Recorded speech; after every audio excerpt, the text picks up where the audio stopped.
Hello and welcome to brain pressure your own e learning class. आज की class में हम लोग करेंगे लॉ ऑफ वेरिएबल प्रोपोर्शन। तो चलिए स्टार्ट करते हैं law of variable proportion.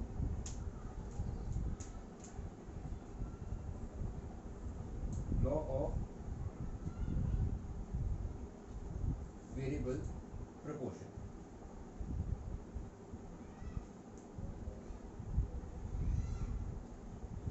Law of variable proportion होता क्या है?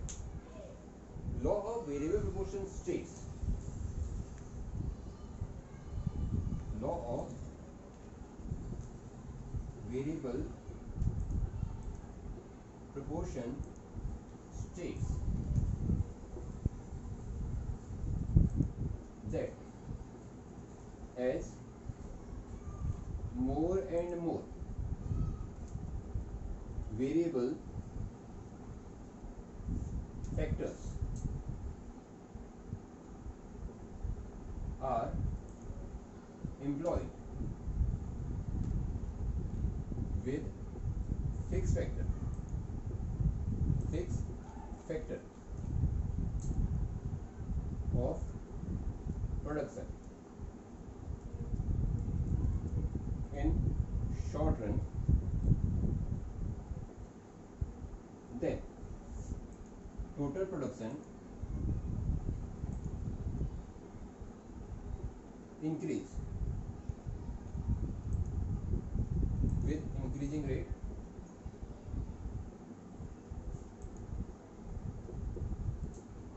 then increase with diminishing rate,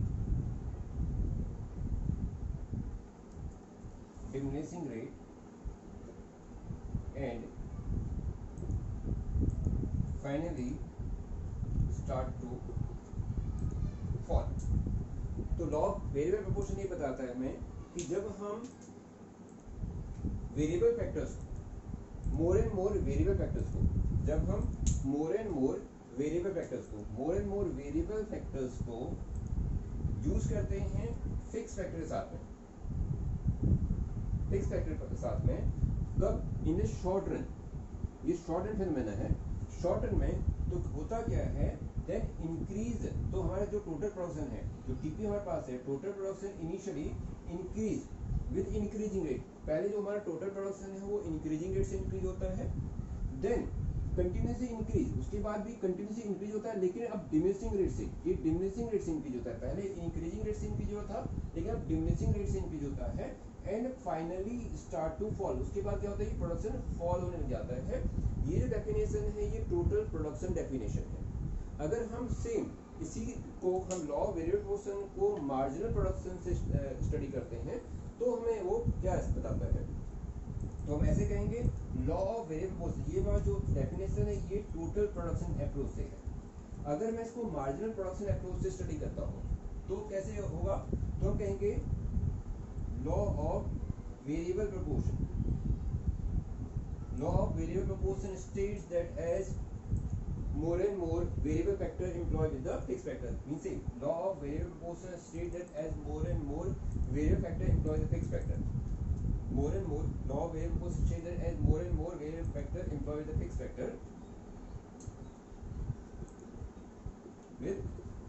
factor of production in short run, then marginal production means MP. Marginal production initially, simply marginal production increase,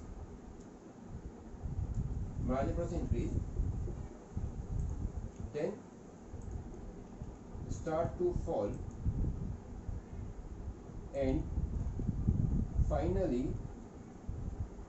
become negative. तो again हमारा जो law of variable proportion बताता है, अगर हम उसको मार्जिनल प्रोडक्शन अप्रोच से study करते हैं तो ये बताता है कि more and more variable factors employ with the fixed factor in the short run, तो मार्जिन प्रोडक्शन क्या होगा, मार्जिन प्रोडक्शन पहले इंक्रीज होगा, इंक्रीज होगा, then reaching the highest point, marginal production highest point पर रीच करके फिर क्या होगा, देन स्टार्ट टू फॉल, उसके बाद फॉल हो जाएगा लेकिन अभी भी पॉजिटिव हो जाएगा और फाइनली बिकम अ नेगेटिव, उसके बाद एमपी क्या होगा, वो नेगेटिव हो जाएगा। तो चलिए हम इस डेफिनेशन को डायग्रामेटिकली एक्सप्लेन करते हैं, समझने की कोशिश करते हैं डायग्राम से और स्केड्यूल से। तो लॉ ऑफ वेरिएबल प्रोपोर्शन को हम स्केड्यूल के थ्रू और डायग्राम के थ्रू इसको समझने की कोशिश करते हैं, जिससे ये और क्लियर हो जाएगा। तो ध्यान रखिए, लॉ ऑफ वेरिएबल प्रोपोर्शन जो है वो हमारे पास शॉर्टन फिनोमेना है। शॉर्टन वो होते हैं जहाँ पर हमारे सभी फैक्टर्स कांस्टेंट होते हैं, सिर्फ एक फैक्टर को छोड़ करके जनरली वो लेबर होते हैं। तो चलिए एक शेड्यूल ड्रॉ करते हैं। शेड्यूल मेरे पास ऐसे है, तो हमारे पास ये इनपुट्स हैं, इनपुट्स में हमारे पास है एक variable factors, fix factor, total production और मार्जिनल प्रोडक्शन। तो वेरिएबल फैक्टर्स में लिए क्योंकि कांस्टेंट ये वेरिएबल फैक्टर्स हमारे पास शॉर्ट टर्म में वेरिएबल फैक्टर हमारे पास इंक्रीज हो रहे हैं 1 2 3 4 5 6 7, इस तरह हमारे पास वेरिएबल फैक्टर्स हैं, इसलिए हम इनको ग्रेजुअली इंक्रीज कर रहे हैं। और फिक्स फैक्टर हमारे पास कांस्टेंट है, सभी स्टेज पे कांस्टेंट है। ये हमारे पास जो फैक्टर रेशियो है उस स्पेस में वो चेंज होता रहेगा, क्योंकि पहले हमारा फैक्टर रेशियो क्या था 1 1, फिर 2 1 3 1, तो हमारा फैक्टर रेशियो शॉर्ट टर्म पे चेंज होता है लॉ ऑफ वेरिएबल प्रोपोर्शन में। देन हम इसको टीपी देखते हैं। तो जब हम one variable factors along with the fix factor देखते हैं तो हमारा टोटल प्रोडक्शन कैसे होता है, ये मैं आपको एक जस्ट एक इमेजिनरी वैल्यू बता रहा हूँ, आप इसको कुछ भी ले सकते हैं। एंड हमारा प्रोडक्शन 1 है, तो एमपी कितना रहेगा, 1। देन अब हमने क्या किया, उस फिक्स फैक्टर पे एक फैक्टर को और ऐड कर दिया, तो अब हमें two variable factor along with one factor, that total production is increase. This time total production let हमारे पास इंक्रीज हो गया है 3। तो इसको मैं पहले एमपी ड्रॉ कर लेता हूं। तो हमें एमपी कितना हो गया 2, 3 माइनस 1 2। अब मैंने इसको और इंक्रीज कर दिया, नाउ 1 मोर वेरिएबल फैक्टर एम्प्लॉय, तो 2 + 1 3 और 3 plus 3 is variable fix factor, तो हमारा प्रोडक्शन कितना हो गया, लेट 6। अब मेरा एमपी कितना हो गया, 6 - 3 3। तो ऐसे ही ग्रेजुअली मैं वेरिएबल फैक्टर एम्प्लॉय कर रहा हूँ along with the fix factor. Now again मैं इसको वो one more variable factor employ किया, तो नाउ इज से लेट 8। तो मेरा एमपी नाउ 8 - 6 2। अगेन मैंने इसको इंक्रीज किया है 9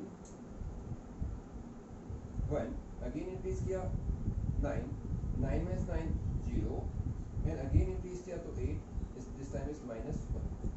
So we see that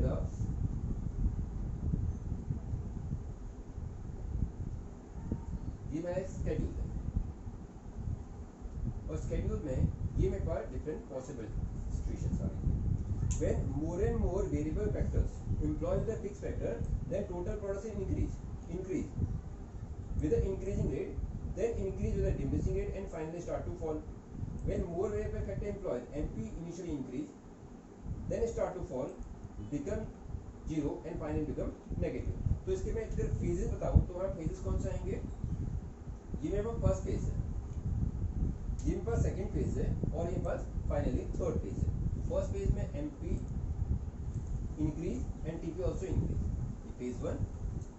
Then MP still positive but now start to fall, लेकिन टीपी कंटिन्यूसली राइज हो रहा है, ये मेरे पास फेज 2। और now TP start to fall, 9 से 8 हो गया और एमपी नेगेटिव हो गया, ये मेरे पास हो गया फेज 3। सेम स्केड्यूल को मैं अगर डायग्राम से ड्रॉ करूं तो डायग्रामेटिकली इसका रिप्रेजेंटेशन कैसे होगा, हम इसको डायग्राम से ड्रॉ करेंगे।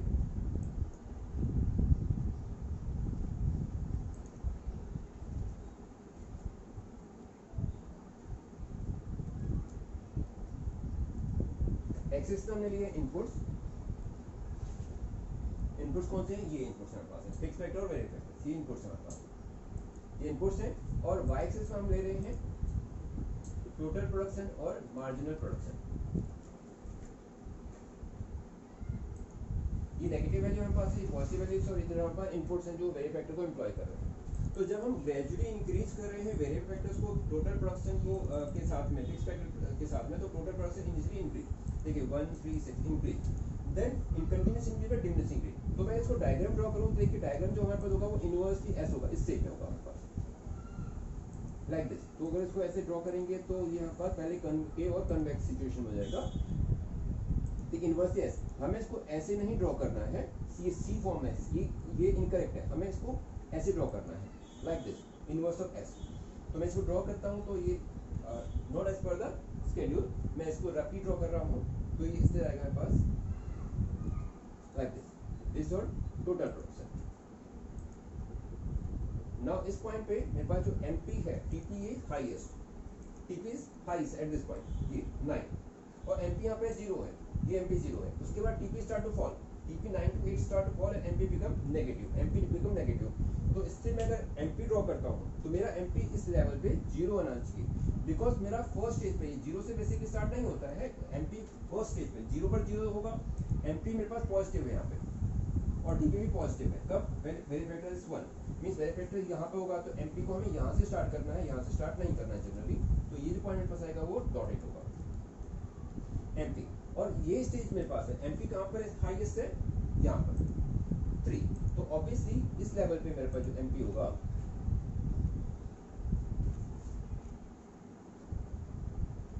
At this point MP will be highest. तो आपको क्या करना है, यहाँ से ड्रॉ करना है MP, this now start to fall,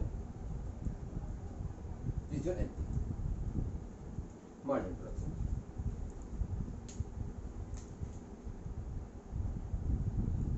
okay, तो इस ये पॉइंट हमारे पास, मैं इसको एक नंबर देता हूँ, दिस से A B C D। तो ये मेरे पास phase 1 from O to A, phase 1 ये इनपुट मेरे पास है, इनपुट 1 2 3, तो मेरे पास इनपुट कितने थे 1 2 3, तो देते 1 2 3 1 2 3 4 5 6 4 5 6 और ये 7, राइट।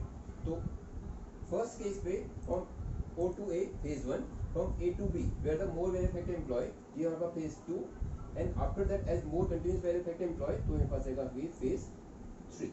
तो इस तरह से हमारे पास लॉ ऑफ वेरिएबल प्रोपोर्शंस बताता है, जो हमारे पास शॉर्ट रन फेनोमेना है, जो हमें रिलेशन बताता है variable factors and fix factor के बीच में कि डिफरेंट फेजेस पे हमारे पास टीपी और एमपी में क्या रिलेशन आता है।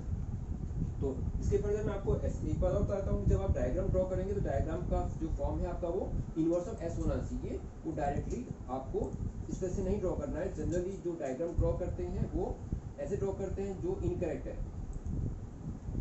टीपी और MP, right, MP, but this is incorrect, ये रॉन्ग है, आपको इसे ड्रॉ नहीं करना है। You have try draw the inverse of S like this, ये इनवर्स होना चाहिए एस टू बी कंसीडर। तो आई होप ये आपके लिए हेल्पफुल होगा। If you have any queries तो प्लीज आप मुझे कमेंट बॉक्स में जरूर लिख दीजिए। Thank you very much for watching.